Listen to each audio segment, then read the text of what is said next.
Hello, children. I am your English teacher and I am present here with the explanation of the chapter If I Were You by Douglas James.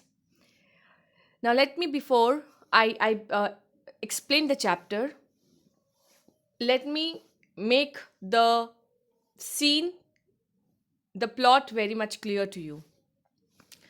There is a small cottage interior. There is an entrance back right.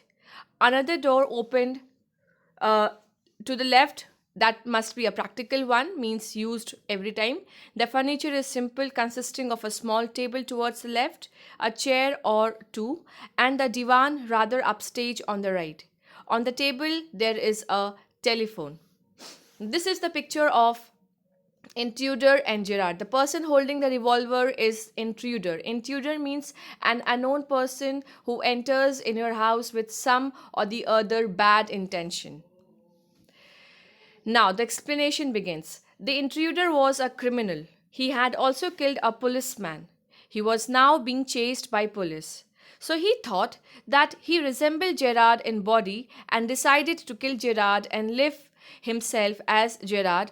So he broke into the cottage of Gerard one day. Gerard then he was preparing to leave his house. He was going to attend a rehearsal of his drama. He had prepared his bag in which there were props for rehearsal. The intruder threatened Gerard with his revolver. He asked him to answer his questions. Then he told him that he intended to kill him and live in his house as Gerard, as he or let me talk as if I am Gerard. I look like you and I have got the quality to imitate the voice also. So if I kill you and if I live after your death as Gerard, I will be saved from the police. So, and the advantage the intruder had over here is not many people came to see Gerard often. He thought he could live as Gerard the rest of his life, and he also learned to imitate Gerard's voice. Now, here Gerard cautions the intruder. Hey, intruder, stop, do not shoot. Gerard then warned him to be careful and not to kill him. He told the intruder that even he himself was a criminal and a murderer. In case, if he kissed Gerard, he was sure to be hanged. They would hang him if not as himself, but then as Gerard. Because that intruder, he wanted to live as Gerard. So Gerard tells the intruder that I myself am a criminal and that too a murderer. And if you think of living as me, then by hook or by crook, you will be caught and you will be punished. Now, you must have stolen something, but later on, if you are caught as Gerard, for sure you are going to be hanged. Now, the reaction of the intruder. Hearing this, the intruder began to think. This was an opportunity for Gerard. He asked him to hurry and ran with him in his car to a safer place. Now, both of them, Gerard pretended that, see, I'll help you because even I am a criminal, so I would like to help a criminal. So just listen to me as I say and come along with me and let's go to a safer place.